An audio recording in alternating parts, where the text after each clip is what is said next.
Guarantee. நான் தான் miss பண்ணிட்டேன். அப்போலோ பாலிடெக்னிக் காலேஜ்ல +2 முடிச்சவங்க டைரக்டாவே செகண்ட் இயர் ஜாயின் பண்ணிக்கலாம். Apollo polytechnic college. வீட்டுக்கு போனால் செத்தேன். நான் ஒய்ஃபுக்கு மீசை தான் பிடிக்கும். பகல் முடியறதில்ல, ராத்திரி முடியறதில்ல. ஈவினிங் போய்கிட்டே இருக்கு, மார்னிங் வர. புது ஜெனரேஷன் பாயுது.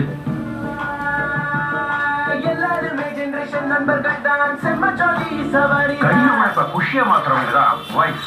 ஏம்பா டான்ஸும் கூட தான் எக்ஸசைஸ். எல்லாருமே ஜெனரேஷன் நண்பர்கள் தான், காத்த பறக்கும் சவாரி தான். இலக்கு எது? எப்படி போய் சேர்றது? No confusion. அதுதான் இந்த புது ஜெனரேஷன். தெருவெல்லாம் பறந்து திரிவோம், தடுக்க எவருக்கும் இல்லை தைரியம். தலைமுடியோட நேரத்தை பார்த்து இடம் போடாத. அவங்க பேட்டரி எப்பவுமே ஃபுல். இவங்க முன்னால ரொம்ப சூப்பர் எல்லாம் வெறும் டம்மி. எல்லாருமே ஜெனரேஷன்